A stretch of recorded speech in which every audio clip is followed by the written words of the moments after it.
Hey, welcome back everybody. I am about to add my little eyeballs. That's probably sooner than I would be doing it in real life, but I want to make sure that I can show you all the steps of making a modeled animal.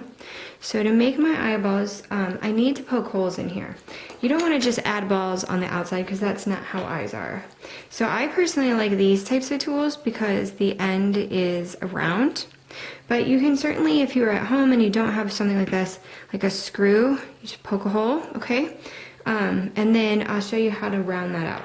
Now, big tip, you want your eyes to be even. So looking from above onto your sculpture, using anything that makes a line. So this is just like a wooden tool, but if you have like a rib, that'll work too. You want to draw a line very lightly on both sides. You'll erase it later. That way you know your eyeball is exactly the same distance back from the nose. And then you want to do the same thing, okay, from the line to the nose, holding it so you're looking straight down. You want the line, okay, here to be level all the way around. And you'll notice I have a little marker that kind of gives me an idea where to draw my eye, so it's going to be even.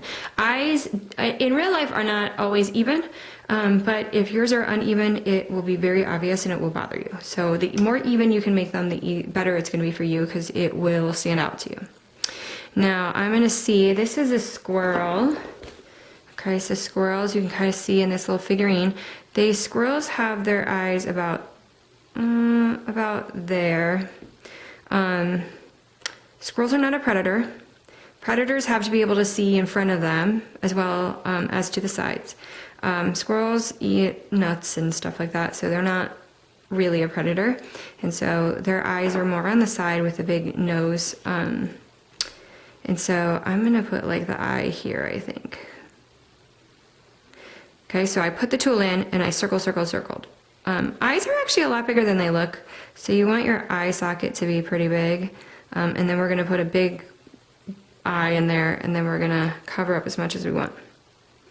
Alright, so once I make my circles, flattening out a little bit, okay, like that. So there's my eye holes, and you do want to look from above and like all angles to see if it's even.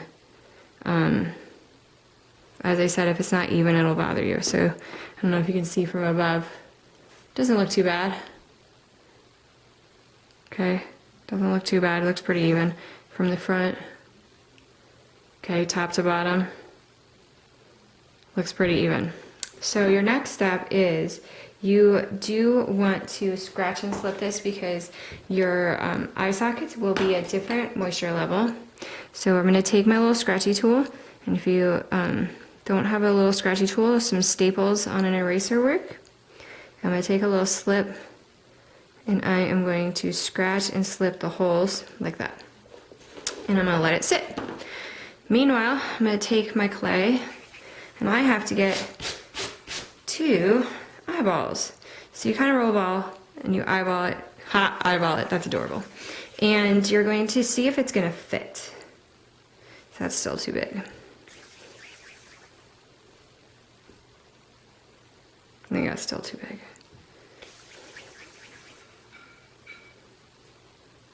Roll it in your hand, see how good, oh, that's a good one. Okay, so now I need 2 of them. So I have one that I like, it's a good size. You can take these back out, so I definitely have scraped an eyeball out and tried again. So if you have 2 that you're like, I think that's perfect, and then you put them in there, and then you're like, no, that was not good. Okay, you really want to roll them around. You want them to be the same size, the best you can. So I like to like roll them in my hand, see if I can tell the difference. Now, this is a Marie trick. If you pop this right in there, that's fine. But what I like to do is give it a little bit of a teardrop shape. And then when I go to put it in there, I like to shove so that the back will mush out. And I feel like that gives it a better connection. Okay, so now I'm going to scratch these guys. Oops, I dropped it.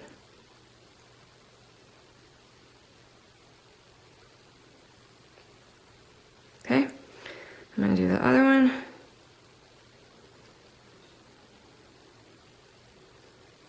Okay, I'm going to pop them in there. So I'm going to push Push, push, push, push. Push, push, push. Push, push, push. All right, looks good. Good. Okay, so that's my eyeballs.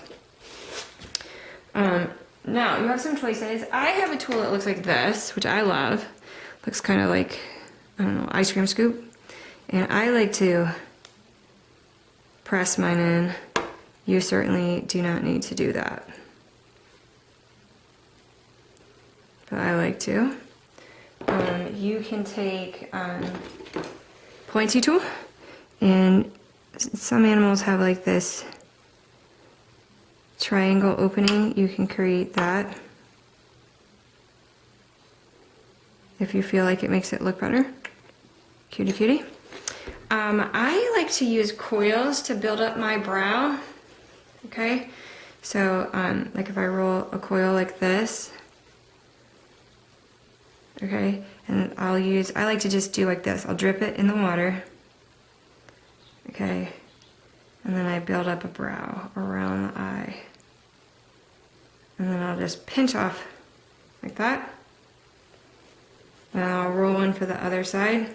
Sometimes you can reuse the same one, but it didn't look like an even thickness, and so I wanted to roll a new one. I just dunk it in the water, and I just let it sit on my sculpture for a minute, and it'll create a connection with the clay. Boop. So that's how I kind of make my brow. Looks pretty good. Not bad. And if you don't think your brow is big enough, right, the great thing about coils is you just roll another one and you go over the top. And so you can slowly build a brow,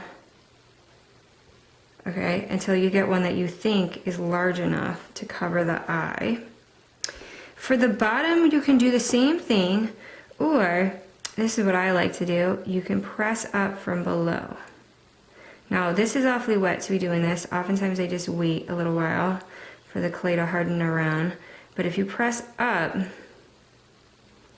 you notice you get a much more gentle lower eyelid. See that? Very pretty. Okay, this little tool is literally like a kebab stick, so you can get these at the grocery store.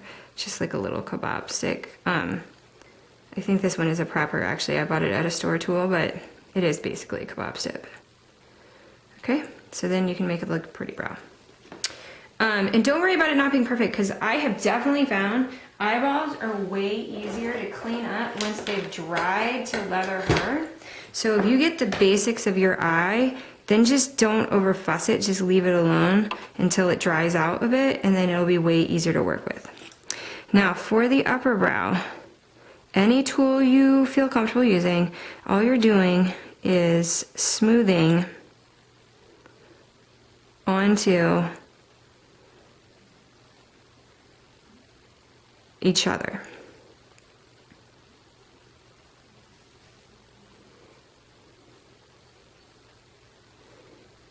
Oh my gosh, you're probably like, it looks just like a frog.